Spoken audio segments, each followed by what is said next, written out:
अस्सलाम वालेकुम स्टूडेंट्स। बेटा हमारे पास यहाँ पर हमने लास्ट टाइम मेरे बच्चों आपको यूनाइटेड नेशंस का बेटा चैप्टर पढ़ाना शुरू किया था, ठीक है। और मेरे बच्चों ज़रा बेटा उसको हम ज़रा पढ़ना शुरू कर रहे हैं, कंटिन्यू करें बेटा यहाँ पर हम लोग उसको। और एक मिनट रुकिएगा। हाँ बेटा, हमने अभी आपसे कल ये बात शुरू करना डिस्कस करी थी, यूनाइटेड नेशंस किस तरह वजूद में आई, क्यों वजूद में आई, इसका मकसद क्या है। हमने यहाँ तक इसको पढ़ लिया था, सही है ना। तो बेटा इसको हम ज़रा आगे कंटिन्यू कर रहे हैं। उसके बाद मेरे बच्चों आज हमारे पास इसी चैप्टर के कुछ इम्पॉर्टेंट पॉइंट्स हैं जो कि बहुत इम्पॉर्टेंट बातें हैं दुनिया के पॉइंट ऑफ व्यू से, जो बेटा आप लोगों को पढ़ानी है, ठीक है। और आई थिंक हमने यहाँ तक पढ़ लिया था वंस लाइफ तक, तो बेटा यहीं से हम कंटिन्यू कर रहे हैं, ठीक है। अच्छा, तो हम पढ़ने का बोलते हैं, एक मिनट रुको, इसको पढ़ने का बोलें।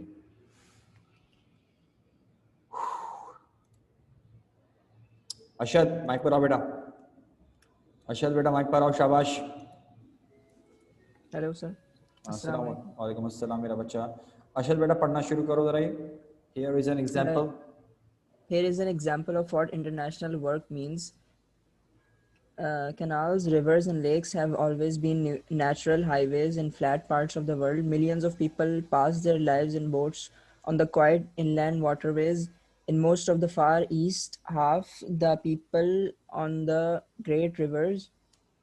Say, हाँ पढ़ो पढ़ो। So the United Nations organized the Inland Water Transport Tour of Asian experts to view the operation of waterways in other parts of the world. Members of the tour came from Burma, India, Indonesia, Pakistan, Thailand, and Vietnam.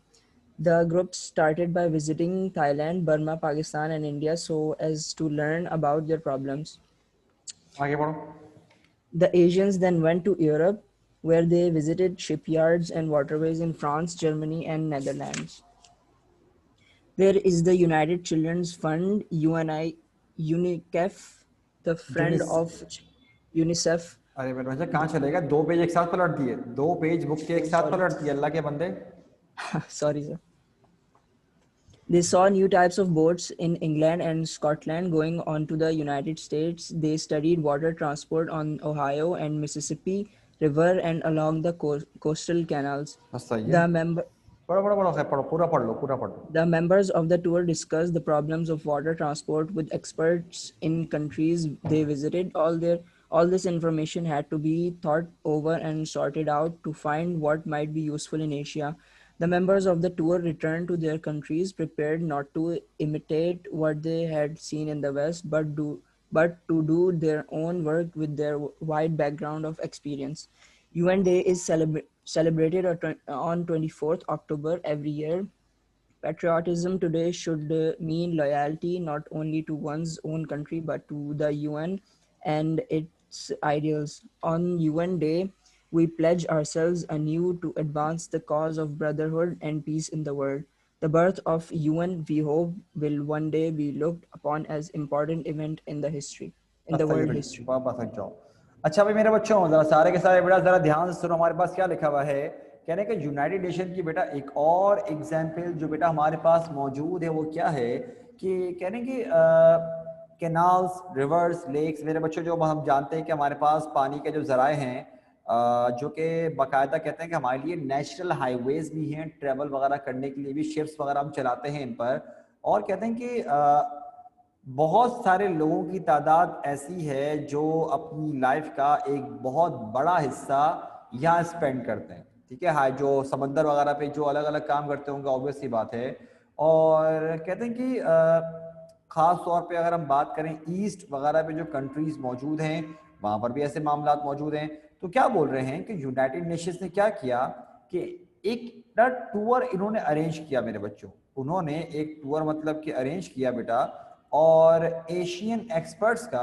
और किस किस के लिए arrange किया, जरा ये सुनो। उन्होंने अरेंज किया भाई Burma, India, Indonesia, Pakistan, Thailand, और मेरे बच्चों इसे पढ़ते हैं वियतनाम, इसे पढ़ते हैं वियतनाम, पढ़ते हैं इसे, ठीक है ना। अब इन मुल्कों के लिए उन्होंने अरेंज किया एक पूरा का पूरा टूर। तो भाई जब टूर अरेंज हो गया तो सबसे पहले इन कंट्रीज ने आपस में एक दूसरे के मुल्कों को ही विजिट किया ताकि वो पहले जान सकें, समझ सकें कि हमें किन प्रॉब्लम्स का इस मतलब कि एशियन कंट्रीज को सामना करना पड़ता है। तो सबसे पहले वो लोग गए, थाईलैंड गए, बर्मा गए, पाकिस्तान गए और इंडिया गए। मतलब पहले मैंने क्या कहा कि आपस में ही एक दूसरे की कंट्री को लोगों ने क्या किया, विजिट किया। उसके बाद गए मेरे बच्चों ये लोग यूरोप, और यूरोप जाके भाई इन्होंने क्या किया कि ये बकायदा वहां पर जाके नोट करके आए कि भाई फ्रांस, जर्मनी और नीदरलैंड में हमारे पास किस किस्म की शिप्स के सिस्टम चल रहे हैं। मतलब कि पूरा पूरा सिस्टम देख रहे थे। अब आप बोलेंगे सर ये अगर देखने जा भी रहे हैं तो फायदा क्या हो रहा है? मेरे बच्चों, फायदा ये हो रहा है कि ये दरअसल देखो बेटा, as compared to Asia, Europe obvious सी बात है बहुत एडवांस्ड है। तो उनके सिस्टम को समझने के लिए कि अगर वो हमसे एडवांस्ड हैं तो वो क्या चीजें यूज करते हैं, उनका सिस्टम क्या है, उनकी ट्रिक्स क्या हैं, टेक्निक्स क्या हैं, वो सीखने के लिए बेटा उन्होंने ये टूर अरेंज किया हुआ था। लेकिन आगे एक प्रॉब्लम आएगी, वो आपको वो बता रहा हूं, पहले एक मिनट रुक जाओ। अब क्या लिखा हुआ है कि यूरोप के बाद मेरे बच्चों ये लोग कहां पर गए? ये लोग गए इंग्लैंड में और स्कॉटलैंड में, जहां पर उन्होंने अलग किस्म की बोट्स देखी। मतलब बोट्स का डिजाइन वगैरह कुछ भी आप बोलो वो अलग किस्म का था। और वे क्या बोल रहे हैं कि इसके साथ साथ यूनाइटेड स्टेट्स जाते हुए उन्होंने पूरे ट्रांसपोर्ट का पूरा सिस्टम पढ़ा, और इसे पढ़ते हैं ओहायो और ये पढ़ते हैं मिसिसिपी। कह रहे कि इन जगहों को देखा। लेकिन अब जरा देखो असल बात यहां पर आती है। कह रहे हैं कि जो मेंबर्स है ना टूर के, उन्होंने आपस में डिस्कस किया उन तमाम प्रॉब्लम्स को जो जिनका सामना उनको करना पड़ रहा था।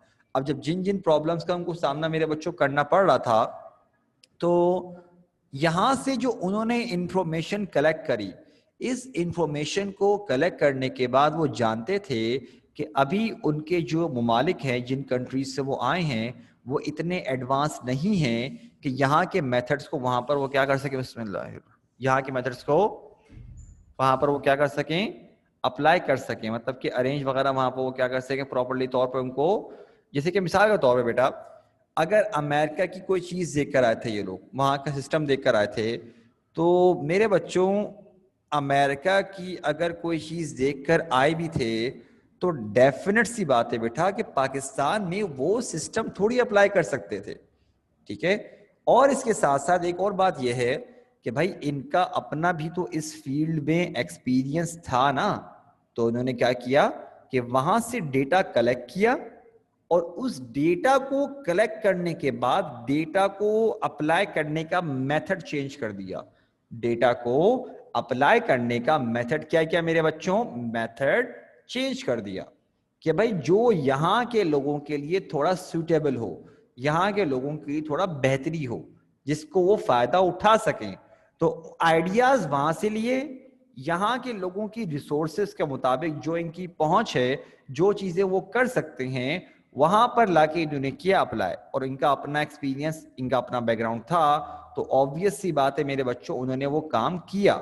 ठीक है। फिर आगे क्या लिखा भाई कि यूएन डे, जैसे कि हम अलग अलग डेज मनाते हैं, वर्ल्ड हेल्थ डे, ये डे, वो डे, पता नहीं कौन कौन से डेज मना रहे होते हैं। तो बोलने मेरे बच्चों के यूएन डे हम कब सेलिब्रेट करते हैं? 24 अक्टूबर एवरी ईयर। ऑब्वियसली बात है हर साल बनाते हैं, लेकिन यहाँ पर एक पॉइंट लिखा हुआ है, ये जरा पॉइंट थोड़ा कॉन्फ्लिक्टिंग पॉइंट है। मतलब कि मुझे इस पॉइंट पे एतराज है। ये लिखा हुआ क्या कि इस दिन पर पैट्रियोटिज्म का मतलब कि हम ये अहद करते हैं कि पैट्रियोटिज्म जो हुब्बुल वतनी है वो एक इंसान की सिर्फ और सिर्फ अपने मुल्क से नहीं होनी चाहिए, बल्कि यूएन से और उसके आइडियल से, मतलब कि इंटरनेशनल लेवल पे काम करना चाहिए। भाई विद ऑल ड्यू रिस्पेक्ट, लेकिन मैं इस बात से नहीं मानता। मैं पहले कहता हूँ सबसे पहले बेटा अपना मुल्क, सबसे पहले अपने मुल्क को देखो बेटा, उसके बाद दूसरे मुल्कों की मदद करनी है। भाई पहले अपने कदम तो स्ट्रांग कर लो। ठीक है। अपने आप को तो पहले स्ट्रेंथ पे लेकर आओ, फिर जाके दूसरों की मदद करना शुरू कर देना। भाई खुद ही कमजोर पड़े वो, दूसरों की क्या हक मदद करोगे? ठीक है। मतलब कि दूसरों को बचाने के चक्कर में बचाओ, बिल्कुल करो, लेकिन भाई आप अपने आप को तो स्ट्रांग पोजीशन में लेकर आओ। ठीक है ना। पहले अपना मुल्क है नंबर 1 पर। सही, ये बात तो लियाकत अली खान ने कही थी भाई, मैं अकेला थोड़ी कह रहा हूं। लियाकत अली खान 1950 में अमेरिका गए थे एक मरतबा, उन्होंने स्पीच में अंग्रेजों के सामने कहा था ये कि भाई our first duty is to our self, कि हमारा सबसे पहला जो फर्ज है वो हमारे अपने आप पर है कि हमें अपने आप के लिए देखना है। यहाँ पर नहीं लिखा हुआ, लेकिन आप सेकंड ईयर की बुक में ही पढ़ोगे बकायदा ये बात। तो कह रहे हैं अब इन्होंने कहा कि पैट्रियोटिज्म का ये मतलब नहीं होना चाहिए, और कह रहे हैं कि यू एंड को हम क्या मतलब के अहद करते हैं कि भाई हम जो है पूरी दुनिया में अमन व अमान कायम करेंगे, और कहते हैं कि हम इस बात की उम्मीद करते हैं कि आने वाले वक्तों में जो है जो यूनाइटेड नेशन का वजूद में आना है इसको हम ऐसे ट्रीट करेंगे कि जैसे कि बहुत ज्यादा हिस्ट्री का ये एक इंपॉर्टेंट इवेंट रहा है। मेरे बच्चों यहां पर हुआ हमारे पास इस चैप्टर का पार्ट 1 कंप्लीट। हमने पार्ट 2 पढ़ना है, पार्ट 3 पढ़ेंगे इंशाल्लाह, लेकिन बेटा इस स्टेज से पार्ट 1 कंप्लीट हो गया, जिसमें हमने क्या पढ़ा, हमने ये बात पढ़ी कि यूनाइटेड नेशन क्यों वजूद में आया, कैसे वजूद में आया और इसका मकसद क्या था। ठीक, अब मेरे बच्चों हमने पार्ट 2 में पढ़ना है कि how does united nation organization operate, मतलब कि यूनाइटेड नेशन ऑर्गेनाइजेशन काम कैसे करती है। मेरे बच्चों सुनो, अगर हम बात करते हैं एक क्योंकि आप सारे के सारे अभी फर्स्ट ईयर में हो, तो यकीनन आप लोगों को मेरे बच्चों स्कूल का थोड़ा बहुत आइडिया भी होगा कि इसे बोलते हैं ना भाई, स्कूल वगैरह में आपको पता है भाई प्रिंसिपल भी होते हैं, वाइस प्रिंसिपल भी होते हैं, फ्लोर इंचार्ज भी होते हैं, कोऑर्डिनेटर भी होते हैं, हेड्स ऑफ स्कूल भी होते हैं, मतलब कि बहुत सारे क्लास टीचर्स सबको मिल मिला के एक पूरा इदारा बनता है स्कूल। ठीक है ना, हर किसी की अपनी अलग अलग रिस्पॉन्सिबिलिटीज हैं। ऐसा नहीं है कि क्लास टीचर क्लास छोड़ के एडमिशन देखने के लिए जा रहा है, ठीक है, और ना ही मतलब कि ऐसा अजीब वगरीब ये भी नहीं कि स्वीपर छोड़ के स्वीपर का गुस्सा आ गया, डंडा छोड़ा, उसने क्लास में पहुंच गया, फिजिक्स पढ़ाना शुरू हो गया, ये वाला भी नहीं होता इस तरह से। मकसद के क्या है भाई, हमारे पास कहने की बात क्या है मेरे बच्चों कि भाई हर किसी की अपनी अलग अलग रिस्पॉन्सिबिलिटीज हैं, ठीक है ना। तो मेरे बच्चों अब यहां पर हम सेकंड पार्ट में ये पढ़ेंगे कि यूनाइटेड नेशंस का जो इदारा है वो कैसे काम करता है। ठीक है, नाउ लेट्स बिगिन मेरे बच्चों, जरा पढ़ना शुरू करते हैं। यहां पर हम इर्जा बेटा जरा माइक पर आइएगा। जी सर। इर्जा मेरा बच्चा, आपने कल की क्लास भी नहीं ली थी बेटा, आई थिंक नहीं ली थी शायद। सर मैंने आपकी वो रिकॉर्डेड वीडियो देख ली थी। चलो ठीक है, मतलब कि प्रीवियस कवर करने की जरूरत तो नहीं ना, समझ में आ गया था। नहीं नहीं सर जी। ठीक है मेरा बच्चा, जरा यहाँ से पढ़ना शुरू करो और आपने ए पॉइंट पूरा पढ़ना है। मुझे पहले बताओ स्क्रीन से पढ़ रहे हो बुक से पढ़ रहे हो? सर बुक से। पढ़ो बेटा। Let us see how the UN is organized. A. The central and principal organ of the UN is the General Assembly, where every member nation is represented. Each member nation can send 5 representatives to the Assembly, but each member has only one vote. The General Assembly may consider any question related to the peace and to the advancement of happiness and justice in the world. It elects its own president at each sitting. Besides 6 main committees for its usual work, committees of many kinds are appointed for special purposes and to prepare the work for the regular sittings of the Assembly. बस ठीक है, B. रुक जाओ, The बस Security Council is अरे made. बस जज्बाती, बस रुक जाओ, ठीक है। अच्छा मेरे बच्चों क्या लिखा हुआ है, कह रहे हैं कि अगर हम बात करें यूनाइटेड नेशन जो है किस तरह से काम करता है, तो सबसे पहले जिसकी बात की जा रही है मेरे बच्चों, वो क्या लिखा हुआ है कि भाई यूनाइटेड नेशंस का जो पार्ट है वो है जनरल असेंबली। और मेरे बच्चों जनरल असेंबली को जो उन्होंने कहा है वो कह रहे हैं क्या कि ये है प्रिंसिपल ऑर्गन। प्रिंसिपल ऑर्गन मेरे बच्चों, अगर हम अपनी बात करें ना बेटा, बताओ भाई ह्यूमन बॉडी में प्रिंसिपल ऑर्गन क्या होता है सबसे मेन, तो बताएगा मुझको?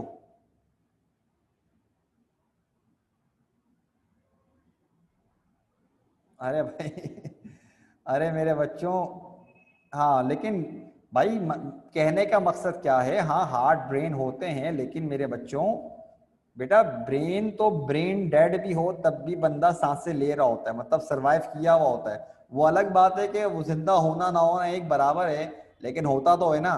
मकसद क्या है कि अगर दिल ही ना हो तब तो मर ही जाएगा ना। अरे अरे भाई एक और भाई आ गए हमारे, कह रहे हैं सर लंग्स, फेफड़े हमारे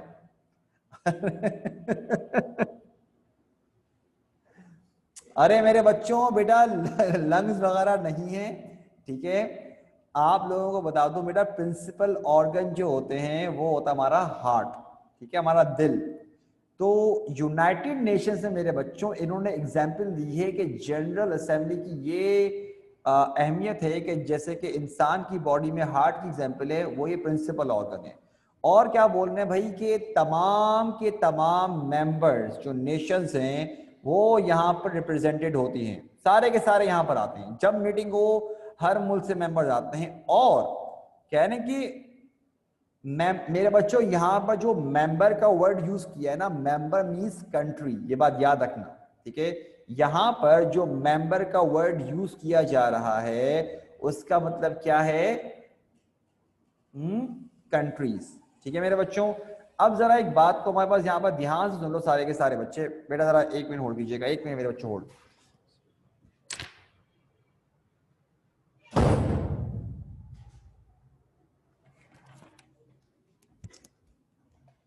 ओके, अब सारे के सारे सुनो। अब बेटा हम बोल रहे थे कि यहाँ पर हमारे पास जितनी भी मेंबर्स हैं यूनाइटेड नेशन के, मीटिंग वगैरह होती है तो इन तमाम कंट्री से जो मेंबर्स आते हैं, लेकिन एक मुल्क को रिप्रेजेंट करने के लिए मैक्सिमम 5 बंदे जा सकते हैं। 5 बंदे मतलब 5 रिप्रेजेंटेटिव्स जाएंगे असेंबली में जब कभी मतलब होगी। लेकिन एक बात याद रखना, क्योंकि पांचों के पांचों एक कंट्री की तरफ से आ रहे हैं, उसे रिप्रेजेंट करने के लिए आ रहे हैं, तो भाई उन पांचों को कंबाइन समझा जाएगा।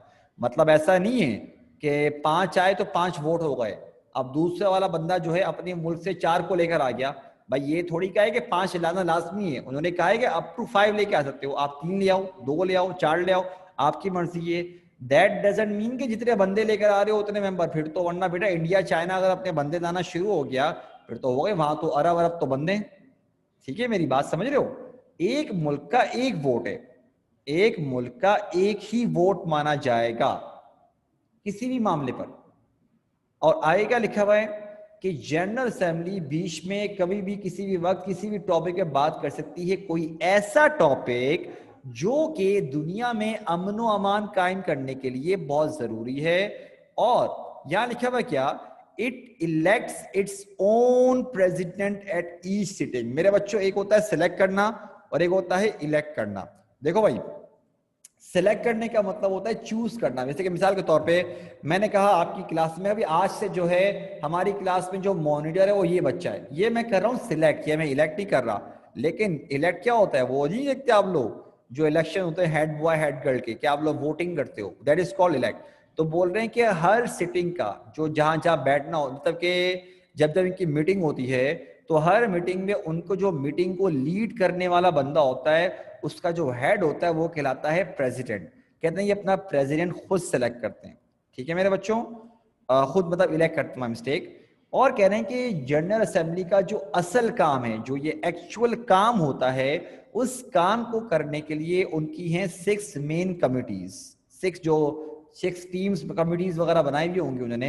लेकिन आगे से क्या बोल रहे हैं बेटा, सारे के सारे ध्यान सुनो कि committees of many kinds are appointed for special purposes. मतलब कि अगर कोई इनके पास अलग से स्पेशल काम आता है तो बेटा उस काम को करने के लिए ये लोग अलग से स्पेशल पर्पसेस को अचीव करने के लिए कमिटीज को अपॉइंट करते हैं। और इसके साथ क्या लिखा हुआ है, and to prepare the work for the regular sitting of the assembly. और जो नॉर्मल काम होते हैं वो उसको भी बाकायदा देख रहे होते हैं।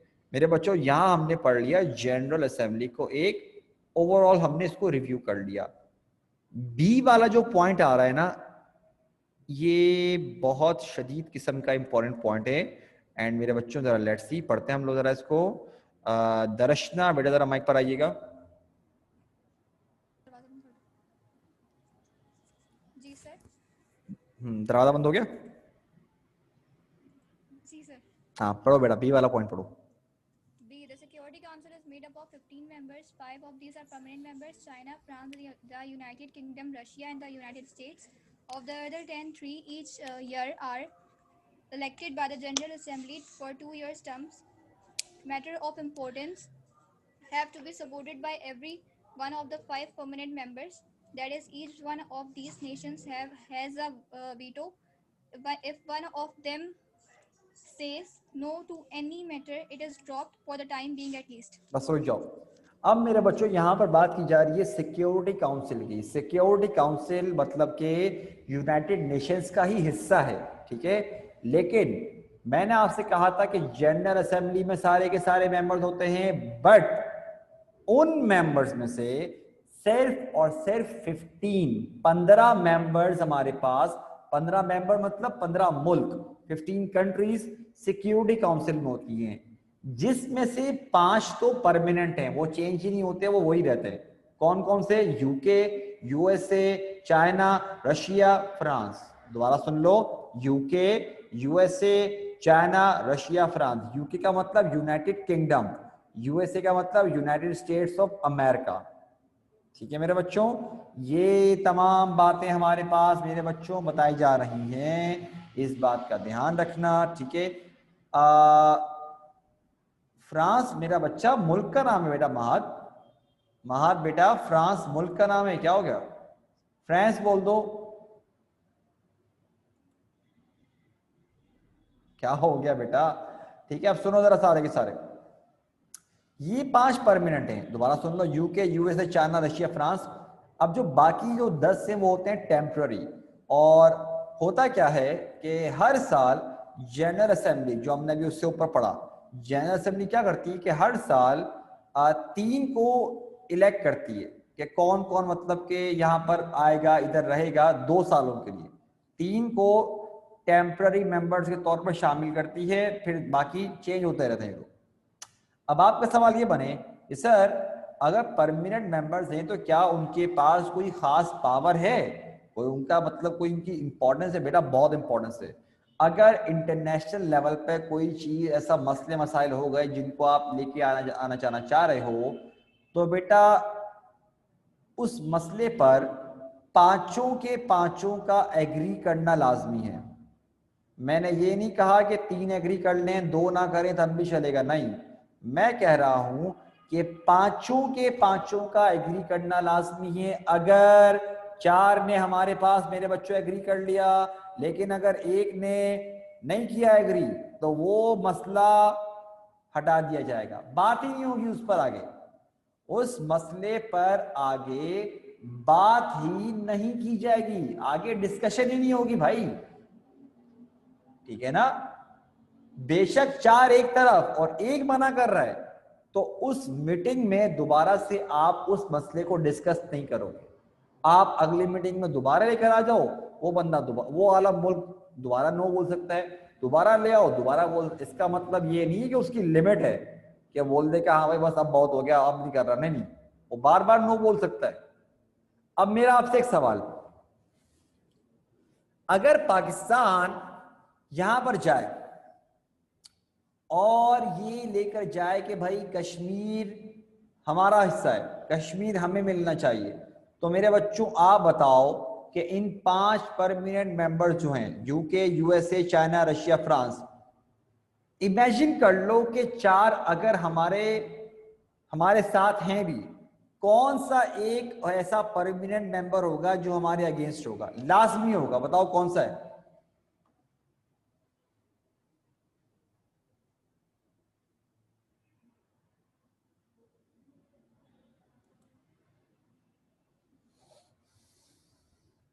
अरे साइम बेटा, इंडिया तो परमानेंट मेंबर है ही नहीं ना भाई। भाई फ्रांस हो सकता है और मेरे बच्चों यूएसए हो सकता है, रशिया नहीं होगा बेटा।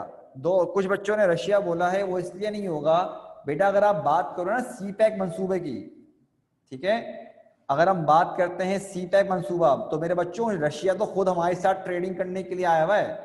रशिया तो खुद चाह रहा है कि पाकिस्तान ताल्लुकात अच्छे हों। चाइना, रशिया और पाकिस्तान ये मिलके तो काम कर रहे हैं। हालांकि शुरुआत पाकिस्तान चाइना ने करी थी, लेकिन रशिया खुद भी तो आना चाह रहा है भाई, सही है? नहीं बेटा वो सही है, लेकिन मेरा बच्चा मामला तो बहुत खराब है ना, ये भी तो कह सकते हैं ना। किस हद तक करोगे रहा है बेटा? लेकिन मतलब आप इतना तो लिख लो कि एक मुल्क तो हमारे अगेंस्ट लाजमी जाएगा, ठीक है। तो मैंने क्या कहा, अगर 4 एग्री भी कर लें, एक तो लाजमी, अगर एक भी अगेंस्ट हुआ क्या वो मामला साइड पर। अब मेरा यही सवाल उलट आपसे, अगर इंडिया जाए और इंडिया कहे कि भाई कश्मीर हमारा हिस्सा है, हमें दो, तो बताओ भाई 5 परमानेंट मेंबर्स में अगर 4 उसकी बात मान भी लें, कौन सा एक ऐसा मुल्क होगा जो उसके अगेंस्ट जाएगा मेरे बच्चों, बताओ।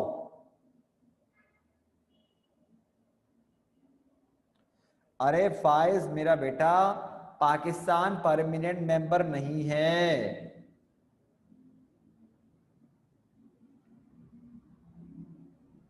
एग्जैक्टली ठीक है, तो भाई अगेंस्ट कौन जाएगा? चाइना। इसीलिए अब आई होप कि आप खुद समझ में आ गया हो कि मसला कश्मीर दरअसल बहुत पंगे, बहुत मसले मसाइल है भाई, ठीक है, ये उनमें से एक वजह है। तो ये जो इन परमानेंट मेंबर्स, अरे भाई चाइना हमें ही सपोर्ट कर रहा होता है, ठीक है, चाइना की इंडिया से खुद लगती है। अभी तो इनके बॉर्डर्स पे जंग वाले हालात चल रहे थे, क्या हो गया महाद मेरा बच्चा, क्या हो गया? ठीक है, अच्छा मेरे बच्चों, ये जो पावर है ना परमानेंट मेंबर्स के पास, ठीक है, ये जो पावर है हमारे हमारे पास, सारे के सारे जो परमानेंट मेंबर्स हैं मेरे बच्चों,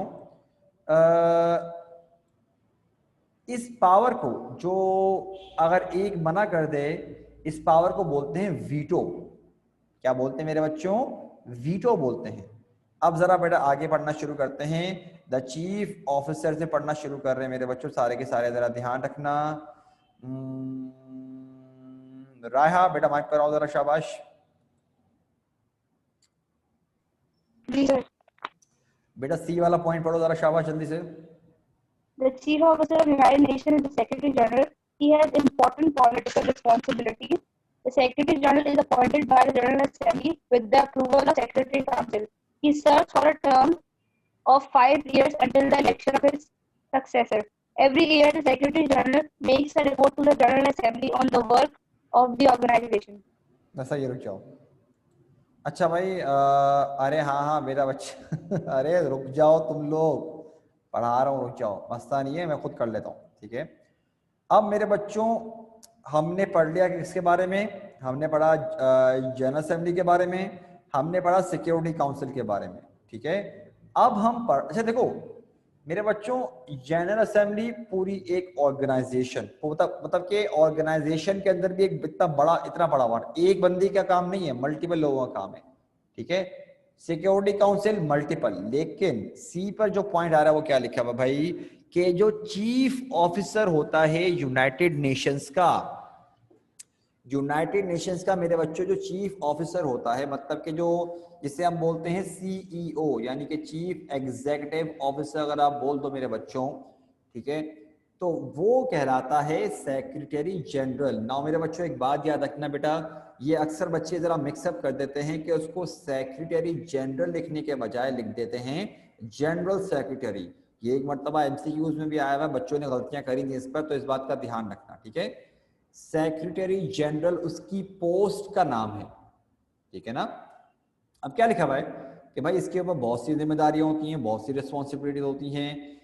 इसको अपॉइंटमेंट मिलती कैसे है भाई? अपॉइंट करने वाला होता है जनरल असेंबली, लेकिन ऐसे अपॉइंट नहीं कर देती, बल्कि पहले सिक्योरिटी काउंसिल से ओके का सिग्नल आता है, तब जाके जनरल असेंबली करती है अपॉइंट, ठीक।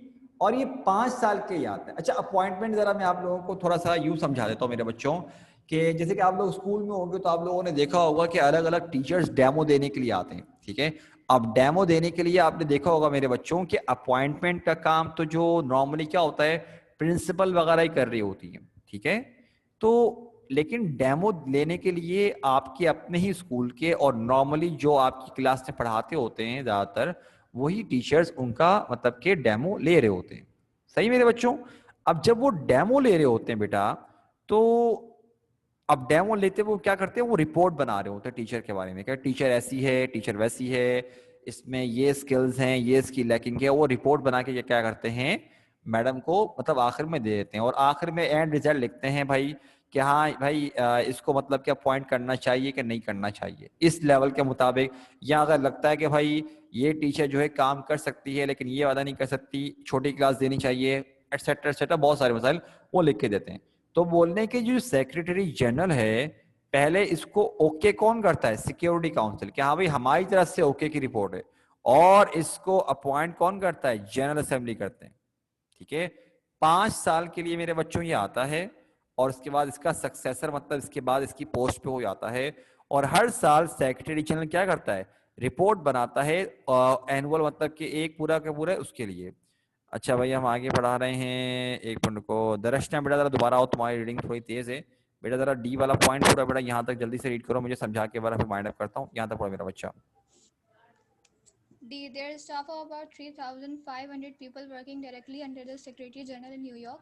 There are also other special branches of the Secretariat and with इससे पढ़ते हैं hundred Secretariat with hundred of employees at various other centers. There is no place in the world where people from so many different nations work in the same organization. As at the headquarters of the UN employees come to the Secretariat from nearly every country on earth, but they do not represent their countries. Their outlook has to be international. The Secretariat has much work to do. The staff has to prepare the matter for the various meetings. They have to manage the meetings. They have to keep a record of all that is said and done. They have to prepare daily reports for the press and the radio during the various meetings. Translators sit in soundproof cabins, listening to the speeches and translating them at the same time, so that each member can hear the speech in his town or in his own language through headphones. The staff does a great amount of scientific study of various urgent problems of the day. ठीक है, अब देखो There are several specialized. अरे नहीं मेरा बच्चा 3 part नहीं, बस यहाँ तक पढ़ लिया था हमने, सेकंड पार्ट तक पढ़ना है। अब मेरे बच्चों लिखा हुआ है कि जो हमारे पास सेक्रेटरी जनरल है उसके अंडर जो काम, क्योंकि ये हेड है ना भाई, इसके अंदर जो काम करने वाले लोगों की तादाद है वो है 3500, ठीक है। 3500 बंदा काम करता है, और कहते हैं कि ये बहुत सारे लोग हैं जो कि मतलब कि ब्रांचेस में अलग अलग जगहों पे काम करते हैं। ये पता नहीं कहाँ कहाँ कौन कौन से मुल्क से आए हुए होते हैं, इसीलिए बोल रहे हैं कि शायद ही दुनिया में कोई जगह ऐसी होगी जहाँ पर इतने ज्यादा मुल्कों के जो जो बाशिंदे हैं, जो वहाँ के रहने वाले लोग हैं, काम करते हैं, जितने कि इतनी इस ऑर्गेनाइजेशन में करते हैं। मतलब यूएन की बात की जा रही है कि शायद ही कोई ऐसी जगह होगी जहाँ पर मतलब कि सेक्रेटरीट में जितना बंदा, जितने ज्यादा मुल्कों से आया हुआ होता है, और शायद ही कोई ऑर्गेनाइजेशन होगी जहाँ पर इतने बंदे होंगे। और क्या बोल रहे हैं कि यहाँ से तकरीबन दुनिया के हर कंट्री से मेंबर्स यहाँ मौजूद होते हैं, लेकिन यहाँ पर आने के काम करने का जो उनका मकसद है वो ये नहीं होता कि वो अपनी कंट्री को रिप्रेजेंट कर रहे हैं, बल्कि उनका जो नज़रिया है वो इंटरनेशनल होना चाहिए। और क्या बोल रहे हैं भाई कि सेक्रेटरीट के पास काम करने के लिए बहुत सारा होता है, वहाँ का जो स्टाफ है उनको अलग अलग मीटिंग्स के लिए चीज़ों को प्रिपेयर करना पड़ता है, मीटिंग्स को मैनेज करना पड़ता है, तमाम चीज़ों का रिकॉर्ड रखना पड़ता है, जो कुछ कहा गया, जो कुछ किया गया, तमाम चीज़ों का, और साथ साथ डेली रिपोर्ट बनानी पड़ती है प्रेस वालों के लिए भी और रेडियो वालों के लिए, मतलब कि न्यूज़ के तौर पर जो होती है। और कह रहे हैं कि इनको अलग अलग मीटिंग्स में अलग अलग अरेंजमेंट करनी पड़ती हैं, जैसे कि लैंग्वेज ट्रांसलेटर्स। और मेरे बच्चों सबको इंग्लिश थोड़ी आती होती है, कुछ लोग इंग्लिश नहीं सीखते, लेकिन वो अपने मुल्क के बहुत बड़े हेड होते हैं, प्राइम मिनिस्टर होते हैं, उनको प्राउड होता है, वो अपनी ज़बान फ़ख्र से बोलते हैं, भाई हमारी ज़बान है, हमारी मर्जी, हम बोलेंगे ये ज़बान, ठीक है। वो इस तरह के लोग भी होते हैं। तो कहते हैं कि इसीलिए लैंग्वेज ट्रांसलेटर्स भी होते हैं। तो अब उन लोगों के लिए बाकायदा लैंग्वेज ट्रांसलेटर्स को बुलवाया जाता है, जो कि साउंड प्रूफ केबिन्स में बैठते हैं ताकि उनकी आवाज़ कहीं और ना गूंजे, और फिर उनकी आवाज़ को जो सामने वाला बंदा बोल रहा होता है ना, उसको वो ट्रांसलेट कर रहे होते हैं उनकी ज़बान में, जो उस मीटिंग को अटेंड करने के लिए आते हैं।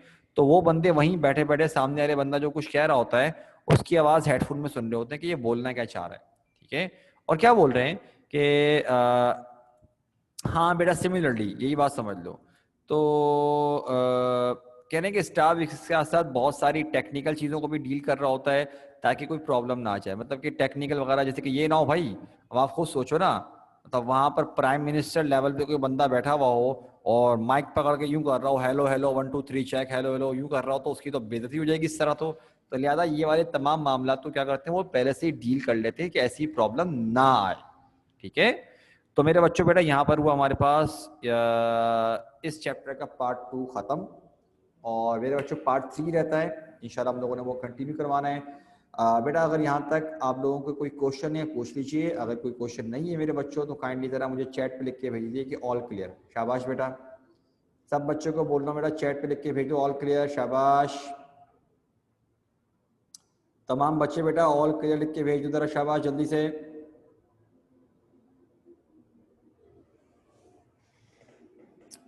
अबे अशद क्या हो गया बेटा?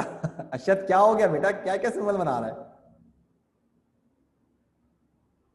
इतना अच्छा लग गया चैप्टर?